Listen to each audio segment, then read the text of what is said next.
warm up, state the domain and the range. So the domain, I'm looking left to right. -7 is the leftmost point. -7.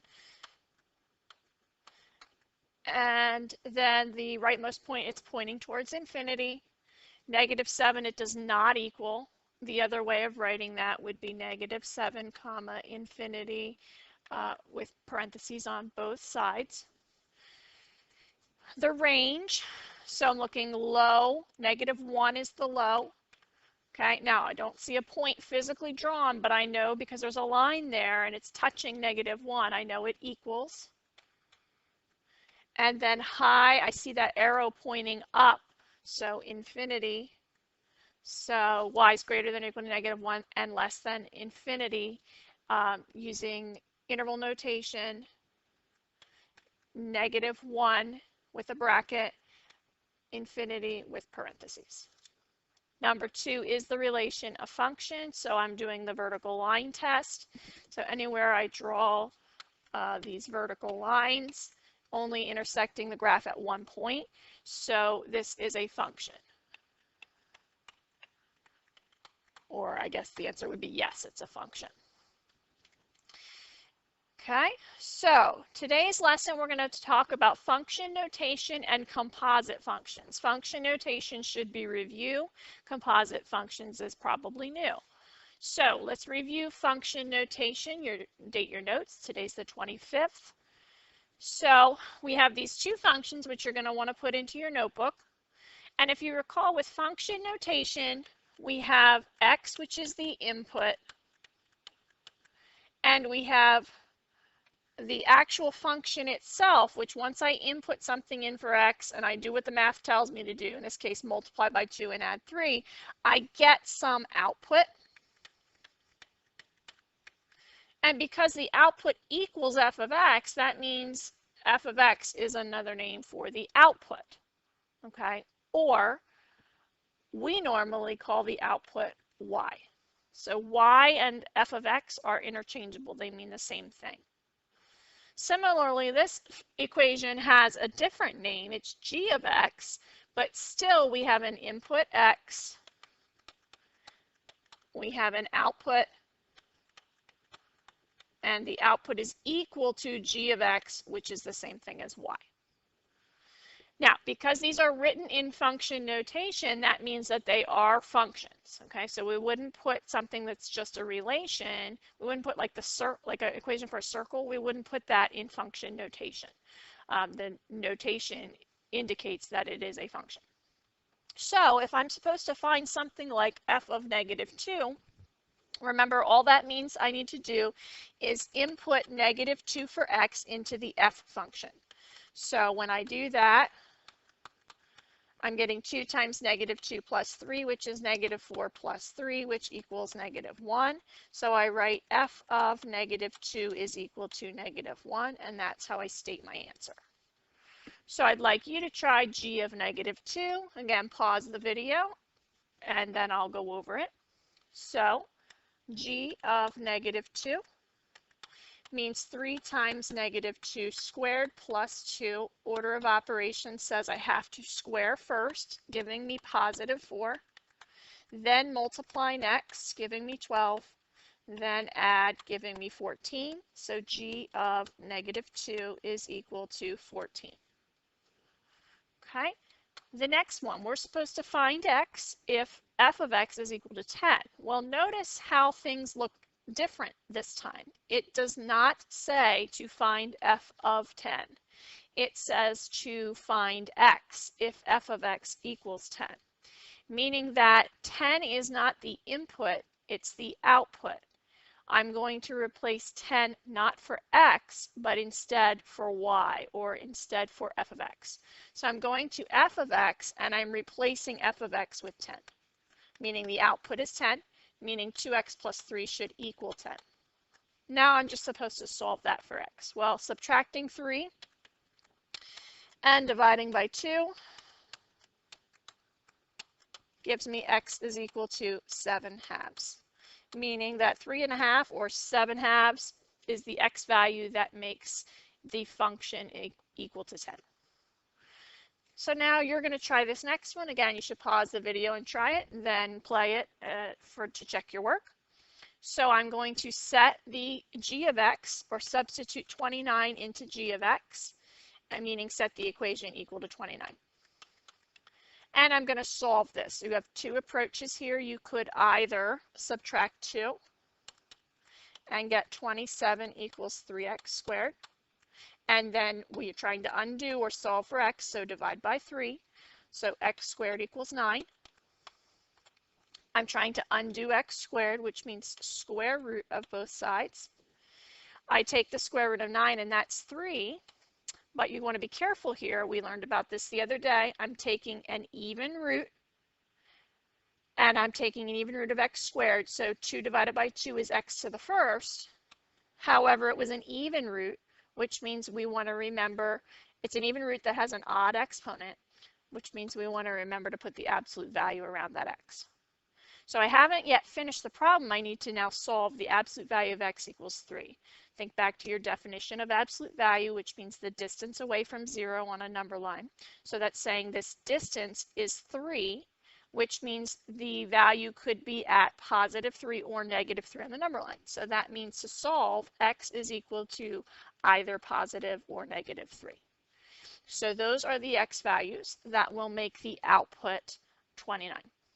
Now, I could go back up to here when I first substituted 29 in for g of x. Rather than subtracting 2 from each side, I could have gotten everything together on one side and set it equal to 0. So subtract 29. If I had done that, I'd have 0 equals 3x squared minus 27. And at this point, I could either factor out the greatest common factor and factor further using difference of squares to get my two solutions. Zero product property means x equals positive or negative 3. Or at this point here where I had 0 equals 3x squared minus 27, that's a quadratic equation. You can always use the quadratic formula. Okay, so if this didn't factor, or if I didn't feel like factoring, or I didn't feel like using the square root technique, I could also, once it's set equal to 0, I could use the quadratic formula where a is 3, b is 0, and c is negative 27. Either way, I should be getting two x values, positive 3 and negative 3. Both will give the output of 29, meaning g of x will be 29. Okay, so that's review. Now let's take a look at something new called composite functions, or composition of functions. We're going to use the same two equations, the same two functions. Composite or composition of functions means we're going to be putting functions, two or more functions together. So something like this, first of all, we read that as f of g of 2, which means pretty much what it sounds like. I am going to input 2 into the g function, and then once I get my output from that, I'm going to input that into the f function. Now, the reason I have to start here on the inside, the centermost part of the parentheses, is because if I try to go to f first, I wouldn't know what to input for x because it says f of g of 2. Well, I don't know what g of 2 equals. So I can't go ahead and put g of 2 in here because I don't know what that equals. But if I start on the inside with g of 2 and get that first, then 3 times 2 squared plus 2. Well, we did g of negative 2 a moment ago. Same output here.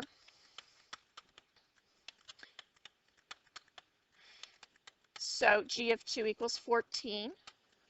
Now I know that g of 2 is 14. So now I can go to the f function, and I know what value to input. It's 14. So f of 14 is what I'm going to find. So 2 times 14 is 28, plus 3 is 31. So I say that f of g of 2 is equal to 31. Okay. Next, I'd like you to pause the video and you try g of f of 2. So let's go over g of f of 2. G of f of 2 means I'm going to start with f of 2. So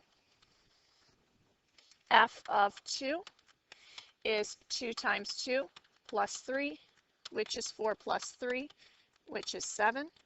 That's f of 2. So f of 2 is 7, which means I'm now going to find g of 7.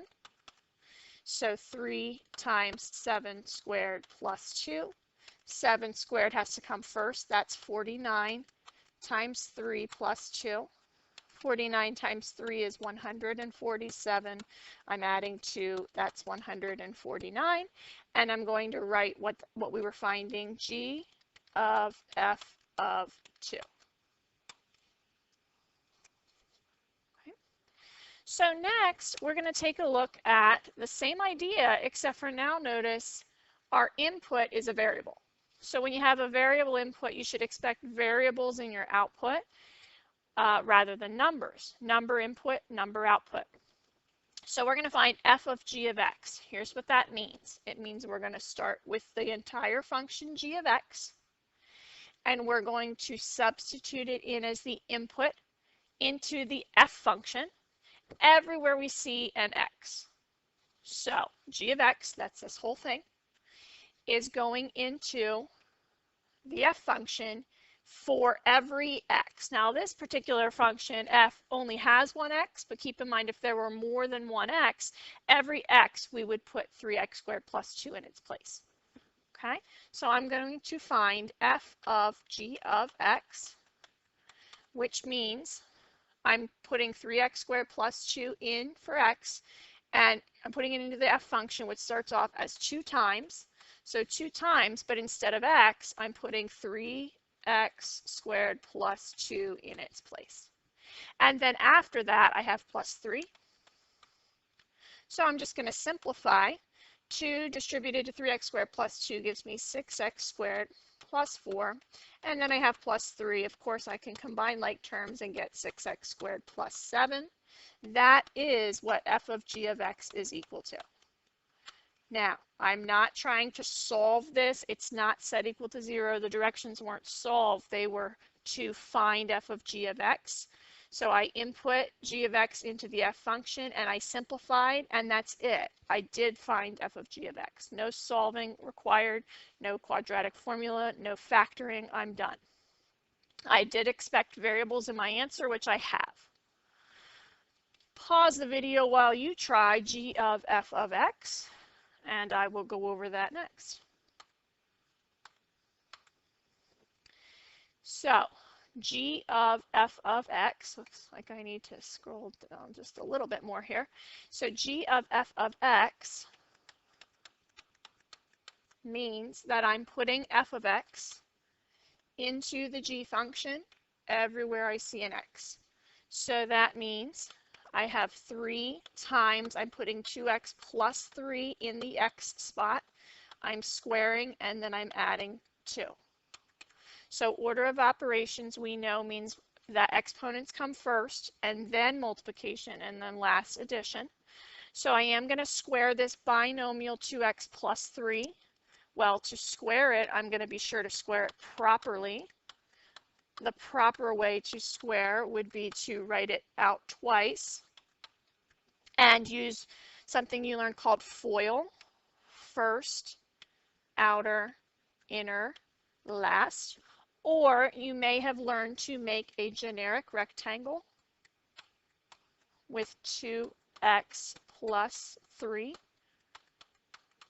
and then multiply it out that way. Either way, we should be getting 4x squared, 6x, another 6x, and 9. Same thing here.